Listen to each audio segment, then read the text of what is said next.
மகிமை உண்டாவதாக.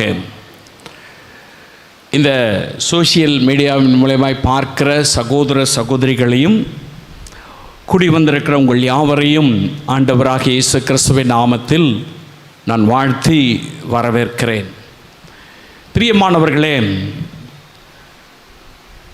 கடந்த மாதத்தினுடைய இரவு அதிகாலை வேளையில் நான் ஜெபிக்கும் பொழுது ஆவியானவர் ஒரு காரியத்தை திட்டமும் தெளிவுமாய் பேசினார். இந்த மாதத்துக்குரிய வாக்கு தத்தத்தை ஆண்டவர் கொடுக்கும் பொழுது நான் நீக்கி போடுவேன் என்பதாக ஆண்டவர் சொன்னார்.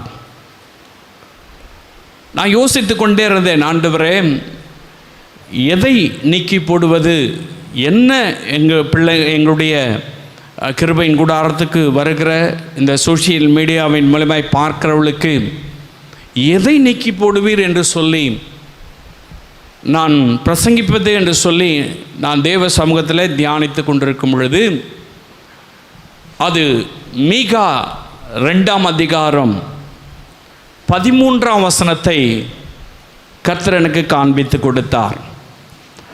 அதே வசனம் நான் சற்று தியானித்து முடித்து காலையில் வாக் வித் ஜீசஸ் என்று சொல்லுகிற அண்ணா மோகன்சி அவர்களுடைய அந்த மெசேஜை பார்க்கும்பொழுது அதே வாக்குத்தத்தம் அப்படியே ஆண்டவர் கொடுத்திருந்தார். ரொம்ப ஆச்சரியமாக இருந்தது. கர்த்தருடைய நாமத்துக்கு மகிமை உண்டாவதாக. வாசிக்கலாம். மீகா 2:13 வாசிக்கலாம். தடைகளை நீக்கி போடுகிறவர், தடைகளை நீக்கி போடுகிறவர் அவர்களுக்கு முன்பாக நடந்து போகிறார், அவர்களுக்கு முன்பாக நடந்து போகிறார். அவர்கள் தடைகளை நீக்கி வாசலால் உட்பிரவேசித்து கடந்து போவார்கள், வாசலால் உட்பிரவேசித்து கடந்து போவார்கள். அவர்கள் ராஜா அவர்களுக்கு முன்பாக போவார், கர்த்தர் அவர்கள் முன்னணியில் நடந்து போவார், கர்த்தருடைய பரிசுத்த நாமத்துக்கு மகிமை உண்டாவதாக. ஆண்டவர் நமக்கு சொல்லுகிற காரியம் தடைகளை நீக்கி போடுகிறவர் என்பதாக. ஒருவேளை கடந்த நாட்களிலே ஏதோ ஒரு காரியம் நமக்கு தடையாக இருந்திருக்கலாம், ஏதோ ஒரு காரியத்தில் முன்னேற முடியாமல் இருந்திருக்கலாம், ஏதோ ஒரு காரியத்தில் அடுத்த ஸ்டெப் வைக்க முடியாதபடிக்கு தடையாக சில காரியங்கள் இருந்திருக்கலாம். அது ஒருவேளை மனிதர்கள் மூலமாய் வந்திருக்கலாம், அல்லது சத்துருக்களின் மூலமாய் வந்திருக்கலாம், அல்லது நம்மை சூழ்ந்திருக்கிற நிலைமைகள், நம்மை சூழ்ந்திருக்கிற இயற்கையின் மூலமாய் நமக்கு வந்திருக்கலாம். ஏதோ ஒரு தடை நம்முடைய வாழ்வில் இருக்கும் என்று சொன்னால் கர்த்தர் வாக்குத்தத்தம் செய்கிறார், தடைகளை நீக்கி போடுவேன் என்று சொல்லி. எனக்கு அன்பான அன்பு சகோதரனே சகோதரியே, இஸ்ரவேல் ஜனங்கள் அவர்களை வழிநடத்தும் பொழுது பலவிதமான தடைகள் இஸ்ரவேல் ஜனங்களுக்கு வந்தது. பார்வோன் ஒரு பெரிய தடையாயிருந்தான். அவன் எவ்வளவோ சொல்லியும் கேட்க முன் வரவில்லை. பலத்த தடை இஸ்ரவேல் மக்களுக்கு உண்டாயிற்று. அந்த தடைகளை ஆண்டவர் எப்படி நீக்கி போட்டார் தெரியுமா? அவனை பின்தொடர வைத்து செங்கடலிலே முழுக வைத்து தடையை தகர்த்தெறிந்தார். எனக்கு அன்பான அன்பு சகோதரனே சகோதரியே, கர்த்தர் சில நேரங்களிலே சில காரியங்களை தடையாய் கொண்டு வருகிறார் என்று சொன்னால் அது ஒன்ஸ் ஃபார் ஆல் க்ளோஸ் பண்ணுறதுக்காக, அதை முடித்து வைப்பதற்காக. பார்வோனும் அவருடைய சேனையும் கடலிலே மூழ்கி போனார்கள். இஸ்ரவேல் ஜனங்களுக்கு தடையாயிருந்தவர்கள் இப்பொழுது தடையாக இல்லை. அதை தான் ஆண்டவர் சொல்லுகிறார், தடைகளை நீக்கி போடுகிறவர் நமக்கு முன்பதாக கடந்து போகிறார்.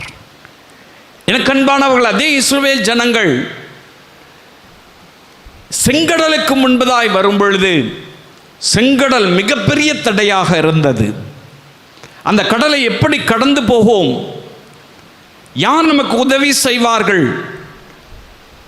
நம்ம இவ்வளவு பெரிய கூட்டமாக இருக்கிறோமே, கால்நடைகளை எல்லாம் வைத்திருக்கிறோமே, குழந்தை குட்டிகளெல்லாம் வைத்திருக்கிறோமே, இதை எப்படி கடந்து போக முடியும் என்று ஒரு பயம், ஒரு கலக்கம், ஒரு அச்சம் அவருடைய இருதயத்தில் வந்தது. கர்த்தர் சொல்லுகிறார், மோசே, நீ வைத்திருக்கிற கோலை நீட்டு, அந்த கடல் ரெண்டாய் பிளக்கும் என்று சொல்லி மோசே அதே விதமாய் கோலை நீட்டினான். எனக்கு அன்பானவர்களே, அந்த கடல் ரெண்டாக பிளந்தது. ரெண்டாக பிளந்த மாத்திரத்தில் இஸ்ரவேல் ஜனங்கள் தடையில்லாமல் அக்கறைக்கு போனார்கள். எனக்கு அன்பான அன்பு சகோதரனே, சகோதரியே, உங்க வாழ்க்கையிலும் கூட செங்கடலை போல ஏதோ ஒரு தடை, யாரும் அதை நீக்க முடியாது, யாரும் அதை நமக்கு நீக்கி போடுவதற்கு முன் வர முடியாது அப்படின்னு நீங்கள் யோசிக்கலாம். கர்த்தர் சொல்றார், தடைகளை நீக்கி போடுவேன் என்று. செங்கடல் போல தடைகள் வந்தாலும் கர்த்தர் அந்த தடைகளை நீக்கி சமாதானத்தோடு வெட்டாந்தரையிலே நடந்து போவது போல, வனாந்தரத்தில் நடந்து போவது போல அவர்களும் அவருடைய பிள்ளைகளும் அவருடைய கால்நடைகளும் ரதங்களும் குதிரைகளும் கம்பீரமாய் நடந்து போயிற்று. அவைகள் அக்கறைப்பட்டு போனார்கள். எனக்கு அன்பானவர்களே, கர்த்தர் வாக்கு தத்தங்களின் தெய்வம். என்ன தடையாக இருந்தாலும், அது எவ்வளவு பெரியதாக இருந்தாலும், அதை கடந்து வரும்படியாய், அதை தாண்டி வரும்படியாய் இயேசு உங்களுக்கு அற்புதம் செய்வார். அவர் தடைகளை நீக்கி அற்புதம் செய்கிறவர். அவர்கள் அதை கடந்து போகிறார்கள்.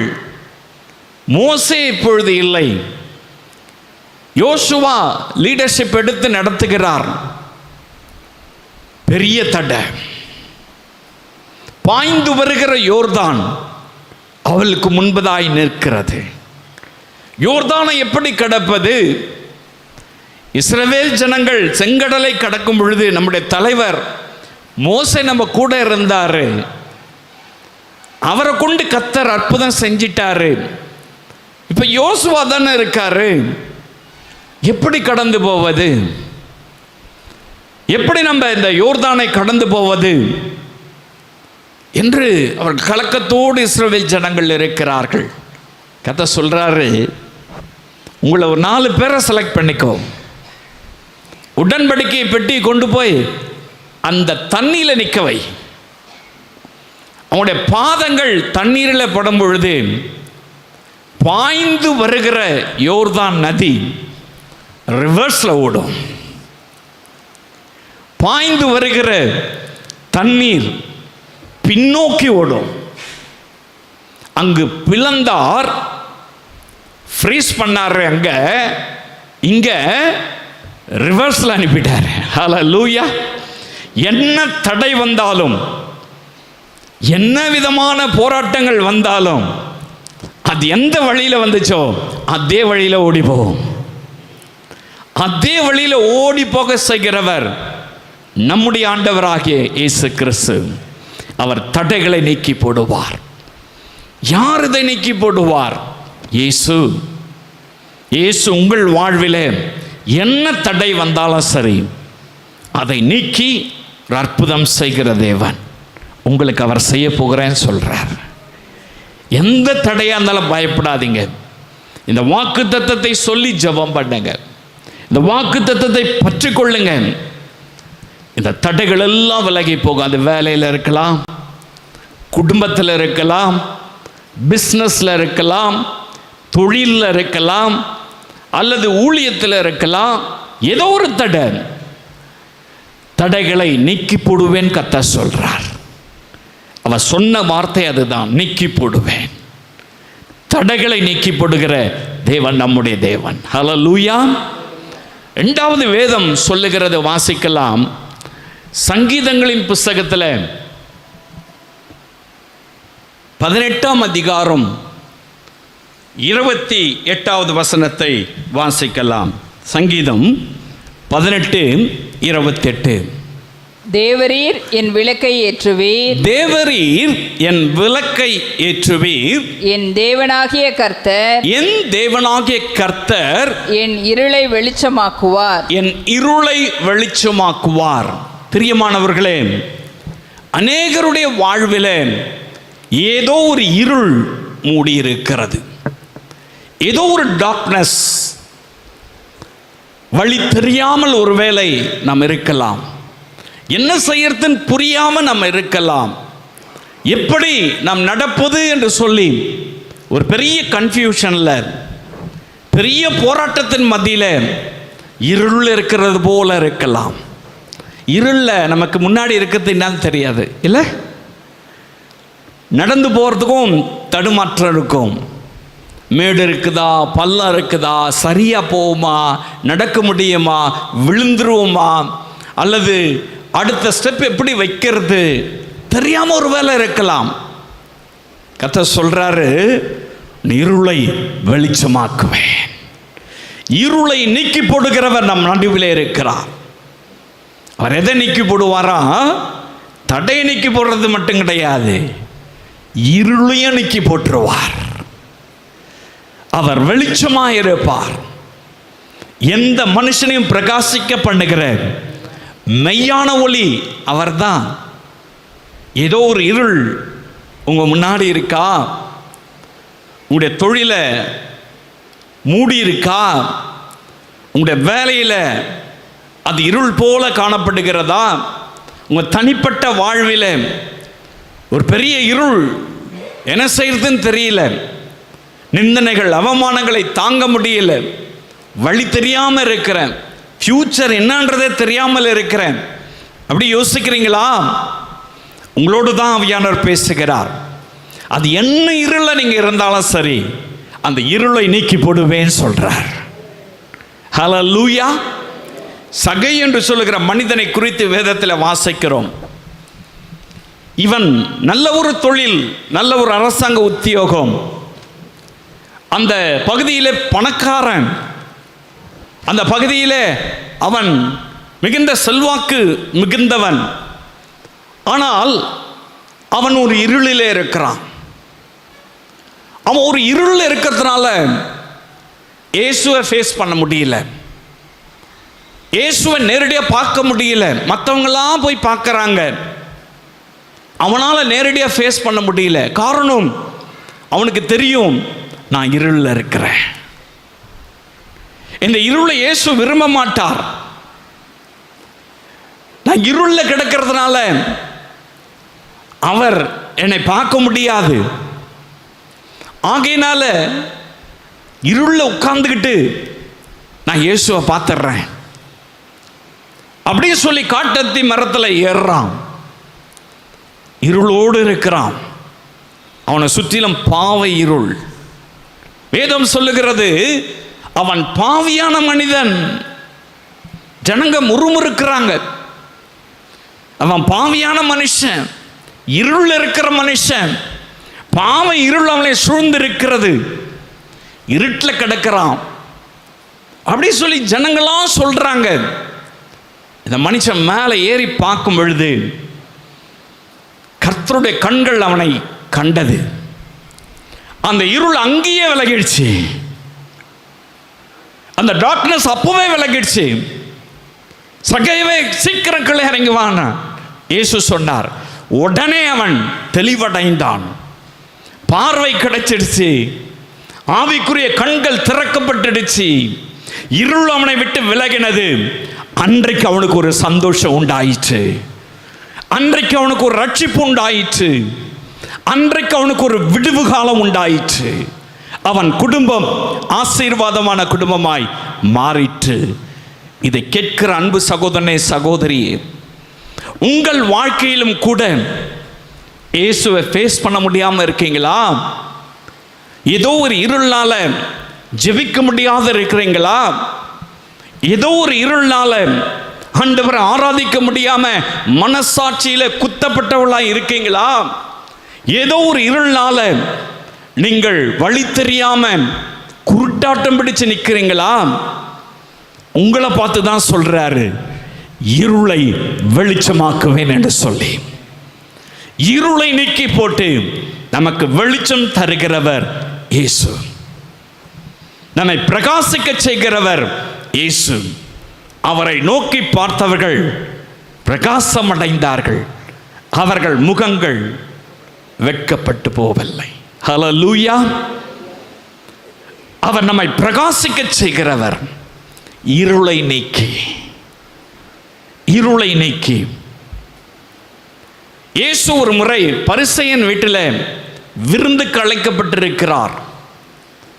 விருந்து சாப்பிட்டு கொண்டிருக்கும் பொழுது ஒரு ஸ்திரீ வந்து அவருக்கு பின்பதாக நின்று அவருடைய பாதத்தில் விழுந்து கண்ணீர் விட்டு தன் கூந்தலினால் அவர் பாதத்தை துடைத்து அவள் வைத்திருந்த பரிமள தைலத்தினால் அவருடைய கால்களில் ஊற்றி அவள் ஆண்டவரை அப்படியாய் மன்னிப்பு கேட்கிறாள்.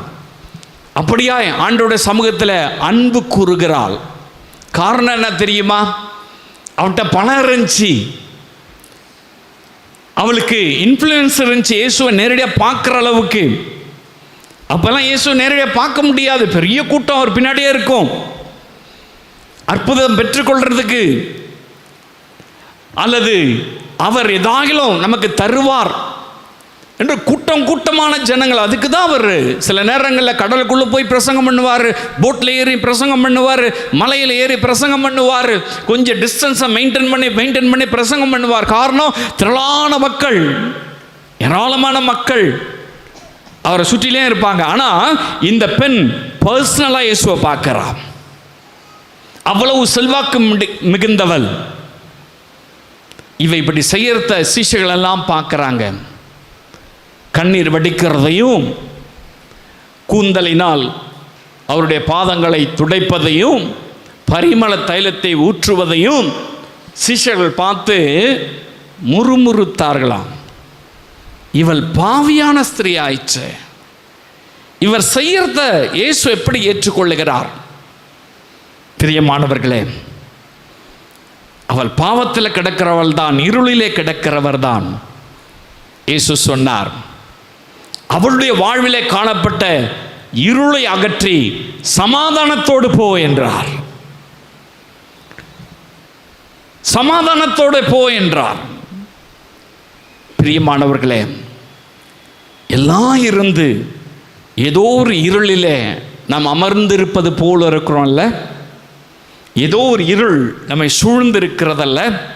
ஒரு வேளை பிசாசினால் உண்டான இருளாக இருக்கலாம், மனிதர்களால் உண்டான இருளாக இருக்கலாம், இயற்கையினால் உண்டான இருளாக இருக்கலாம், மனசாட்சியில் குத்துண்டவர்களாக ஒருவேளை இருளில் அமர்ந்திருக்கலாம். எப்படிப்பட்ட இருளிலே நாம் அமர்ந்திருந்தாலும் அந்த இருளை நீக்கி போட்டு நமக்கு வெளிச்சம் தருகிறவர் இயேசு ஒருவரே.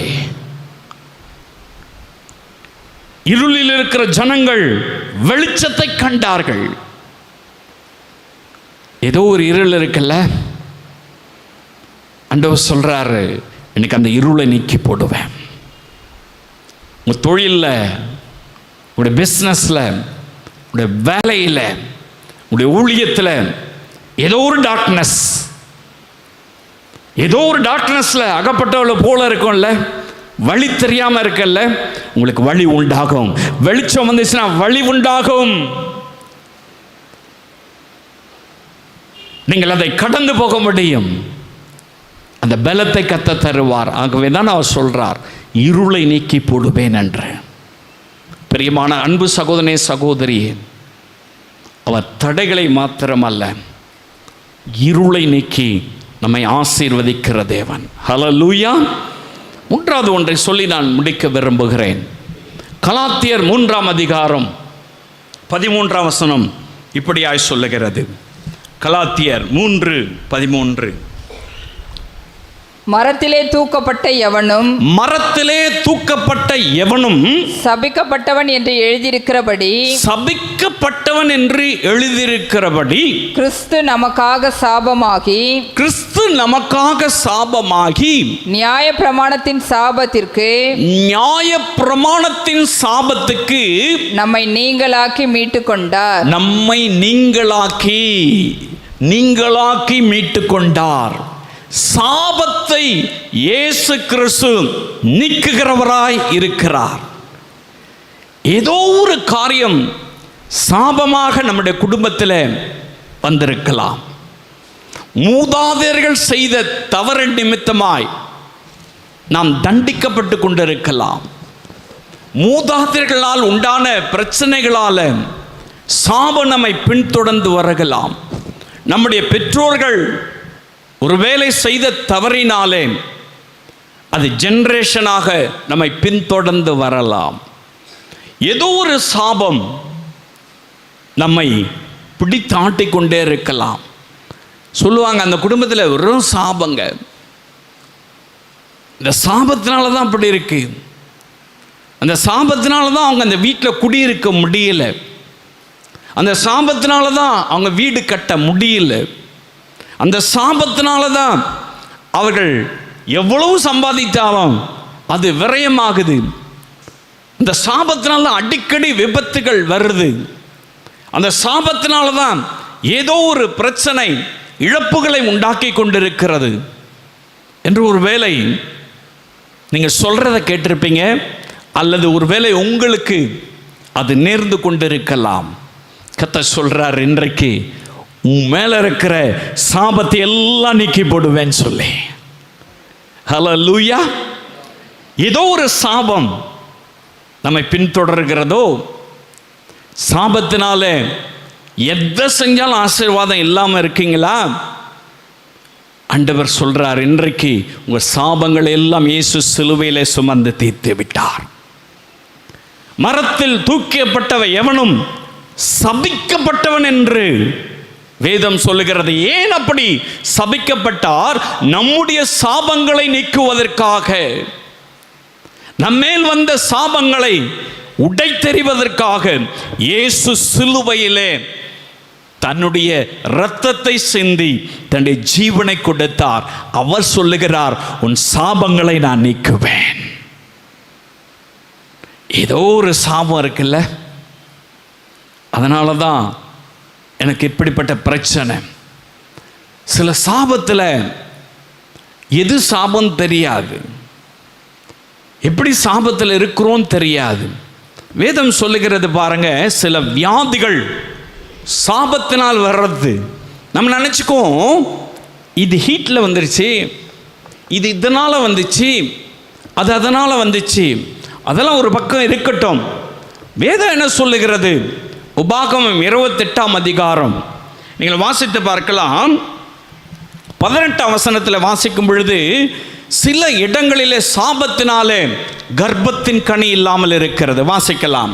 உன் கர்ப்பத்தின் கனியும் உன் கர்ப்பத்தின் கனியும் உன் நிலத்தின் கனியும் உன் நிலத்தின் கனியும் உன் மாடுகளின் பெருக்கமும் உன் மாடுகளின் பெருக்கமும் உன் ஆடுகளின் மந்தைகளும் உன் ஆடுகளின் மந்தைகளும் சபிக்கப்பட்டிருக்கும். சாபத்தினால கர்ப்பத்தின் கனி, வீட்டில் இருக்கிற ஆடு மாடுகள் ஜீவராசிகள் சாபத்துக்குள்ள ஆயிடும். சாபம் வந்துடும் பாருங்க. இந்த சாபம் நீங்களாதான் அங்க குழந்தை பாக்கியம் வரும். நான் எல்லாருக்கும் சொல்லலை, சில காரியங்கள் சாபத்தினால வரும். அவங்க வைத்திருக்கிற பொருட்கள் அவங்களுக்கு ஃப்ளரிஷ் ஆகாம, அது பெருகாமல் அது அப்படியே கிடக்கும். அது குட்டி போடாது. ஆடாக இருந்தாலும் சரி, மாடாக இருந்தாலும் சரி, அது குட்டி போடாது, அது பெருக்கம் வராது, அது அப்படியே கிடக்கும். அது ஒரு சாபம். எனக்கு அன்பானவர்களே, இந்த சாபத்தினால சில குடும்பங்கள் ஆசீர்வாதத்தை இழந்திருக்கிறோம். இந்த சாபத்தினால குடும்பத்தில் குழந்தை பாக்கியம் இல்லாமல் அநேகர் இருக்கிறதை பார்க்க முடிகிறது. வேதம் தெளிவாய் சொல்லுகிறது, சாபத்தினாலே கர்ப்பத்தை கர்த்தர் அடைப்பார். இரண்டாவது அதே அதிகாரத்தில் வாசிக்கலாம், 28:35 வாசிக்கலாம், 27, 28 வாசிக்கலாம். நீ குணமாகாதபடி கர்த்தர் உன்னை எகிப்தின் எரிபந்தமான பருக்களினாலும் மூலவியாதியினாலும் சொறியினாலும் சிரங்கினாலும் பாதிப்பார். கர்த்தர் உன்னை புத்தி மயக்க ரொம்ப இன்டெலிஜென்ட். கவனிச்சிங்க, எப்படி சாபம் வருது தெரியுமா? ரொம்ப புத்தியா இருக்கிறேன், புத்தி மயக்கம். எனக்கு எல்லாம் தெரியும், நான் எல்லாம் படிச்சிருக்கிறேன், எனக்கு யாரும் சொல்லிக் கொடுக்க வேணாம் அப்படி சொல்லி நினைக்கிறாங்க பத்தி, அதான் புத்தி மயக்கம். குருட்டாட்டத்தினாலும் அதனால குருட்டாட்டம், அதனால அவங்க செய்யறது எல்லாமே குருட்டுத்தனமா செய்வாங்க. மனத்திகைப்பினாலும் பாதிப்பார். மனத்திகைப்பு என்ன பண்றதுன்னு தெரியாது. அப்புறமா மனத்திகைப்பினாலும் பாதிப்பார். அது ஒரு சாபம். பாருங்க, வியாதி, எரிபந்தம், மூல வியாதி, புத்தி மயக்கம். புத்தி இன்மை இல்லை, ரொம்ப புத்தி அதிகமாயிட்டாக பைத்தியக்காரன் ஆயிடுவான். கவனிச்சு பாருங்களேன், ரொம்ப அறிவாளியா இருந்தாக்கா அவன் லூசா இருப்பான். நீங்க நல்லா கவனிச்சு பார்க்கலாம். நல்லா படிச்சவன், பெரிய இந்த பிலாசபிலாம் படிக்கிறான் பாருங்க, புத்தி பேதையாயிடும். பெரிய அறிவாளிங்க, புத்தி அப்படியே மங்கி போயிடும். அறிவாளின்னு சொல்லுவாங்க, ஆனால் அறிவாளியே கிடையாது.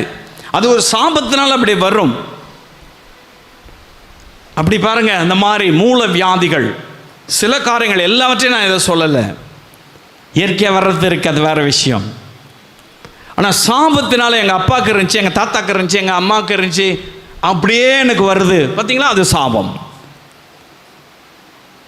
இப்போதான் எனக்கு வந்திருக்கு அப்படின்னு சொன்னாக்கா அது சாபமாகாது. அது இயற்கையாக சில உபாதைகளால், நம்முடைய உடம்பில் ஏற்படுகிற மாற்றத்தினால அது வரலாம். அது ஒரு வியாதி.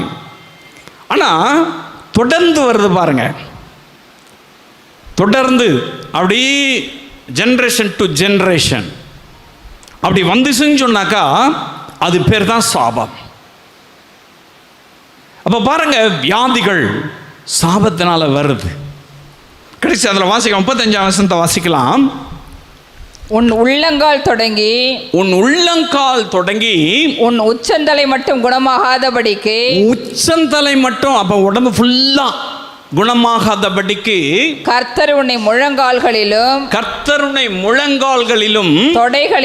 தொடைகளிலும் கொடிய எரிபந்த பருக்களினாலே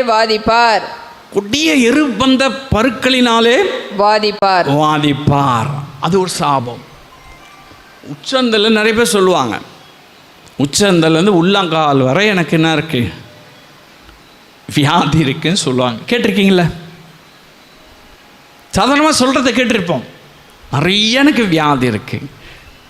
பிரியமானவர்களே, சிலருக்கு பலவீனத்தின் நிமித்தமாக, சிலருக்கு சத்ருனால, சிலருக்கு இயற்கையினால, சிலருக்கு சாபத்தினாலே வரும். சாபத்தினால இப்படிப்பட்ட வியாதிகள் வரும். நான் சொல்லல, பைபிள் சொல்லுது, தேவனுடைய வார்த்தை சொல்லுகிறது. கர்த்தர் சொல்றாரு, இந்த சாபம் நீங்கினாக்கா நீ சுகமாயிடுவ. நான் சாபத்தை நீக்குகிற தேவன், ஏன்னா நான் சிலுவை மரத்தை தூக்கினேன். சிலுவையை தூக்கின எவனும் சபிக்கப்பட்டவன். இயேசு நமக்காக சாபமானார். சாப இருளை நீக்கும்படியாய், சாப கட்டுகளை அறுக்கும்படியாய், சாபத்தில் உண்டான வியாதிகளிலிருந்து விடுதலை தரும்படியாய், சாபத்தில் அகப்பட்டிருக்கிற நம்மை ஆண்டவர் விடுவித்து ஆசீர்வதிக்கும்படியாய் இயேசு கிறிஸ்து தன்னுடைய ஜீவனை, தன்னுடைய இரத்தத்தை இந்த சிலுவையிலே நமக்காக சிந்தி அவர் மரித்து 3வது நாள் உயிரோடு கூட எழுந்தார். காரணம் என்ன?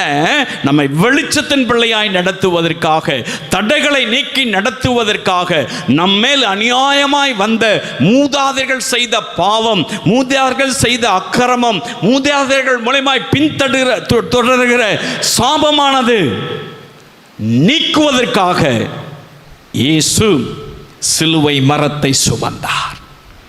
அதை நீக்கி போறேன்னு சொல்றார். நீங்க செஞ்ச கிடையாது, அது உங்களால் வந்தது கிடையாது. அது எங்கேயோ ஒரு சந்ததியில், எங்கேயோ ஒரு மூலையில் அப்படியே தொடர்ந்து வருது. எங்கேயோ ஏதோ ஒரு காரியம் நடந்திருக்கும், அது அப்படியே ஜென்ரேஷன் டு ஜென்ரேஷன். சில வியாதிகளை கூட டாக்டர் கேட்பாங்க, உங்கள் அப்பாவுக்கு இருந்துச்சா? ஹிஸ்ட்ரி கேட்பாங்க. போய் சொல்லுவீங்க, நீங்கள் கேட்டிருப்பீங்க, உங்கள் அப்பாவுக்கு இருந்துச்சா, உங்கள் அம்மாவுக்கு இருந்துச்சா, உங்கள் தாத்தாக்கு இருந்துச்சா, உங்கள் பாட்டிக்கு இருந்துச்சா? சில தோல் வியாதிக,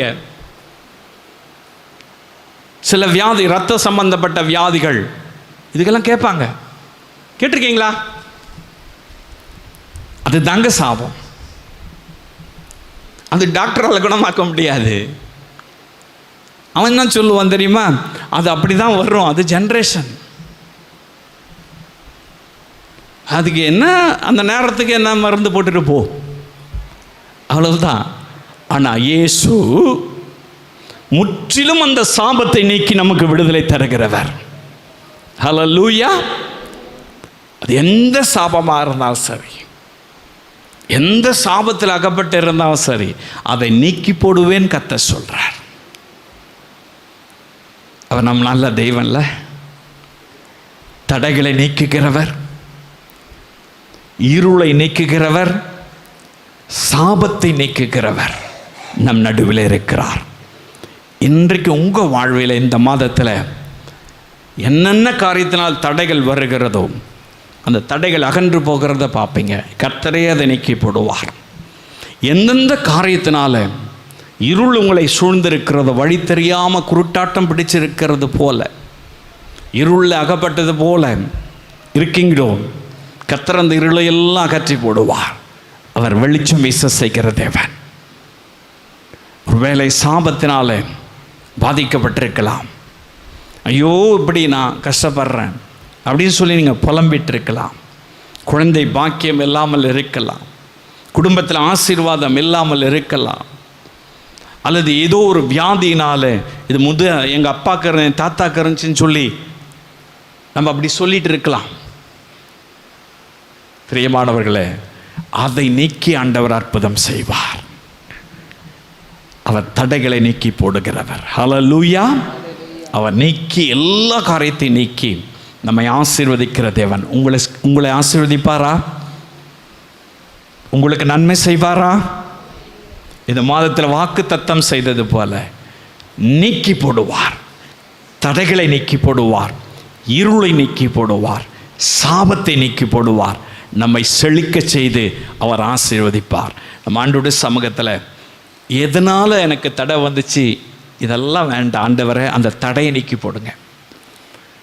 எதனால் ஆண்டவரை இருள் என்னை சூழ்ந்துக்கிட்டு, அவங்க சூனியம் வச்சதுனால, இவங்க இதை பண்ணதுனால, அவங்க அது பண்ணதுனால, அதெல்லாம் நீங்கள் பார்க்க வேணாம். இருளை வெளிச்சமாக்குவேன்னு சொன்னவர் அவர் தான். ஆண்டவரை இருளை நீக்கி போட்டுருங்க.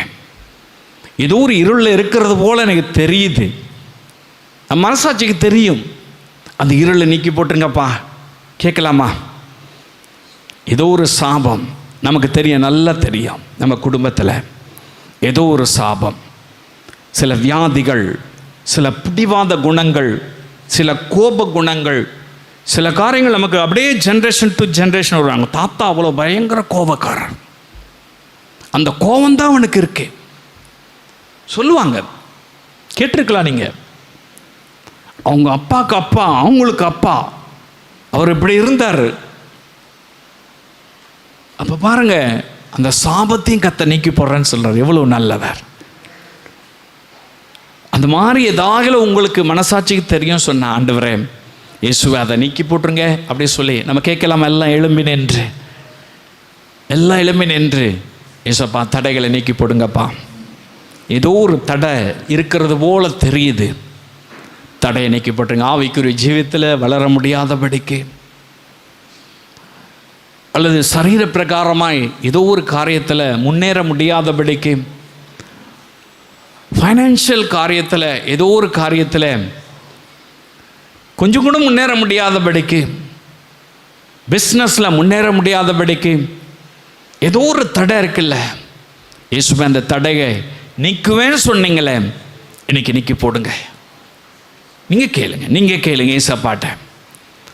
ஒருவேளை ஏதோ ஒரு சாபத்தினால குழந்தை பாக்கியம் இல்லாமல் இருக்கலாம், வியாதியோடு கூட இருக்கலாம், ஏதோ குறிப்பிட்ட வியாதினால் பாதிக்கப்பட்டிருக்கலாம். இயேசுவே எனக்கு சுகம் தாங்க, அந்த இருளை நீக்கி போட்டுருங்கப்பா, அந்த சாபத்தை நீக்கி போட்டுருங்க ஆண்டவர், சாபத்தை நீக்கி போடுங்கப்பா. எல்லாம் இருள் போல தோணும், பகலில் இருந்தாலும் சரி எதையோன்னு யோசிச்சுட்டு ஏதோ ஒரு காரியத்தில் இருளில் இருக்கிறது போல உங்களுடைய மனசாட்சி சொல்லிகிட்டே இருக்கும். ஒரு டார்க்னஸ். ஆண்டவரே அந்த இருளில் இருந்து நீ வெளிச்சம் தரேன்னு சொன்னீங்களே, அந்த இருளை நீக்கி போடுங்கப்பா, அந்த இருளை நீக்கி போடுங்கப்பா. அது ஒரு வேளை பாவத்தினால வந்திருக்கலாம், நம் செய்த துரோகத்தினால வந்திருக்கலாம், நம் செய்த அநியாயத்தினால வந்திருக்கலாம், ஏதோ ஒரு காரியத்தில் இருளில் இருக்கிறது போல இருக்கலாம். ஆண்டவரே எனக்கு வெளிச்சம் வேணும், நான் வழி தெரியாமல் இருக்கிறேன், என்ன பண்ணுறதுன்னு தெரியல, என்னை கைட் பண்ணுங்கப்பா, என்னை கைட் பண்ணுங்கப்பா. சொல்லுங்க, நீங்கள் கேளுங்க ஏசப்பாட்ட, நீங்கள் ஏசப்பாட்ட கேளுங்க. எல்லாம் இயேசுவை நோக்கி பார்த்து அந்த இருளை நீக்கி போடுங்கப்பா, அந்த இருள் நீக்கி போடுங்க ஆண்டவர். Glory to God. இந்த சோஷியல் மீடியாவின் மூலமாய் பார்க்கிறேன் என் அன்பு சகோதர சகோதரிகளை வாழ்வில் தடைகளை நீக்கி, இருளை நீக்கி, சாபத்தை நீக்கி அவர்களுடைய வாழ்வில் தகப்பனே நீர் வெளிச்சம் வீசுவீராக, நீர் அவளை ஆசீர்வதிப்பீராக, சுகப்படுத்துவீராக, பலப்படுத்துவீராக. உங்களுடைய சத்தியத்தை அறிந்து அவர்கள் வெளிச்சத்தில் நடக்கிற பிள்ளைகளாய் மாற்றி கனப்படுத்துங்க இயேசுவின் நாமத்தில் நல்ல பிதாவே.